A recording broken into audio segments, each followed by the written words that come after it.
So hello guys, कैसे हो आप सब। आई होप कि आप सब बहुत खुश हो और जहाँ कहीं भी हो किसी एक डायरेक्शन में आप लोग मेहनत कर रहे हो और जो आपका दिल करता है उन चीज़ों में आप एंगेज्ड हो।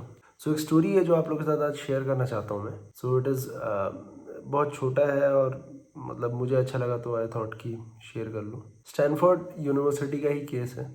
बिजनेस एडमिनिस्ट्रेशन क्लास चल रहा था, तभी वहाँ जो लेक्चरर होती हैं वो बोलती हैं पूरे स्टूडेंट्स को, एक क्लास ऑफ अराउंड 60 स्टूडेंट्स, तो उन्होंने क्लास को 3-3 के टीम में बांट दिया और उनके सामने एक टास्क दिया, एक एक्सरसाइज दिया कि आपके पास $5 है, $5 को आपको लेना है और 1 घंटे के अंदर आपको मैक्सिमम रिटर्न अर्न करना है। ठीक है, एनी हाउ आप बहुत सारे आइडियाज लगा सकते हो, जो करना है आप कर सकते हो करके। देवर अराउंड 20 टीम्स, 60 का क्लास था तो 20 टीम्स थी और 1 घंटे का उनको उनके पास टाइम स्लॉट था। उसके बाद फिर उनको आगे प्रेजेंटेशन देना था कि उन्होंने क्या किया और जो बेस्ट होगा उसको डेफिनेटली एक मोमेंटो मिलेगा, अवार्ड मिलेगा, रिकॉग्नाइजेशन होगा उसके लिए। ठीक है, तो सभी टीम निकल गया 1 घंटे के लिए, फिर अपने अपने तरीके से उन्होंने काम करना चालू किया। जो बहुत कॉमन स्ट्रेटेजी जो यूज़ किया वो कुछ टीम थे, तो they use to buy something for that $5 and they use to resell it. ठीक है, तो उसमें ज़्यादा से ज़्यादा अर्निंग कितनी होती होगी यार, $8, 5 का 8 हुआ, 5 का 10 हुआ, तो there was around $3 to $5 which was profit, net profit they gained. Second, कुछ ऐसे टीम थे, they use to stand in a queue in a cafeteria. काफ़ी टाइम तक क्यू में खड़े होने के बाद जब वो आदमी सामने पहुंचता था तो वो अपना जगह को, अपना प्लेस को ही यूज टू रीसेल इट। और वो सेल किसको करता था, जो लोग पीछे खड़े होते थे। ऐसे में क्या है कि थोड़ा सा और अर्न कर लियो। $5 का, वो ऐसे $5 कहीं स्पेंड नहीं किए बट $5 का वो लोग और अर्न कर लिए एंड इट वॉज अराउंड $20, $25। तो जो टीम जीती, जिसने बहुत ही एक यूनिक आइडिया लगाया, उन्होंने क्या किया कि उनको पता था कि अगर हम लोग जीतते हैं तो जो एंड स्लॉट होता है और जो टाइम होता है वो हमको एक प्रेजेंटेशन देना होता है।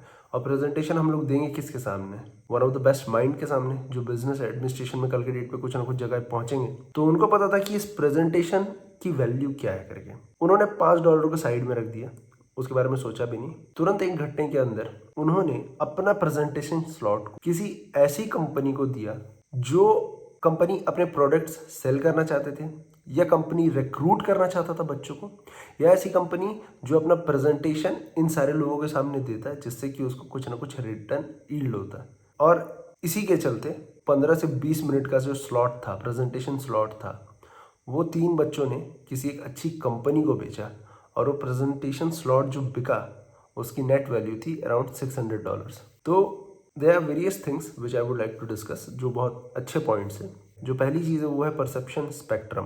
तो देखो, टीम जो जीता उसको समझ में आ गया था कि वैल्यूबल क्या चीज़ है किसके लिए। वो चीज़ नो डाउट प्रेजेंटेशन देना इतने सारे बच्चों के सामने, मे बी उस क्लास के बच्चे लोग के लिए वो इम्पोर्टेंट नहीं होती, मगर वो चीज़ किसी और कंपनी के लिए जो हायर करने के लिए आएंगी उसके लिए तो इम्पोर्टेंट है। तो उन्होंने ये समझा कि क्या चीज़ ऐसी है जो वैल्यूबल हो किसी और के लिए। तो बेसिकली उनका जो परसेप्शन था वो वाइडन था, वो सिर्फ उसी तक सीमित नहीं था। $5 तक उन्होंने अपने आप को लिमिट नहीं किया था, $5 से आगे वो देखना चालू कर दिए थे। ठीक है, it is known as blue sky strategy या फिर ब्लू ओशन स्ट्रैटेजी, कि उन रिसोर्सेस से आगे हट के और देखना है। And the second thing is which is most important is networking.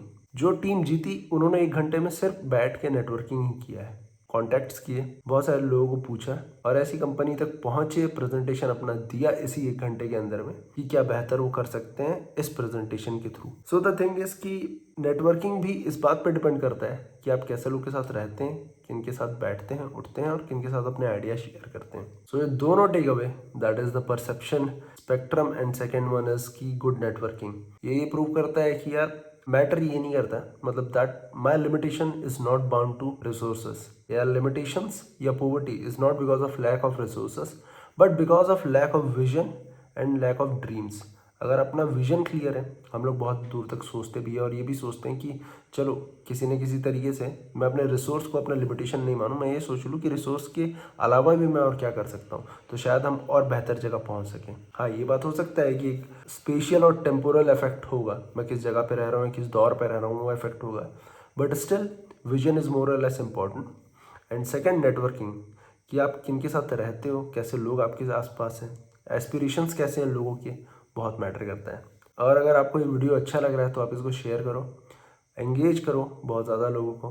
ये सबसे मुझे भी मोटिवेशन मिलती है यार, मैं और इस टाइप की चीज़ें करते रहूँगा। सो गुड नाइट और अपना ख्याल रखो गाइस।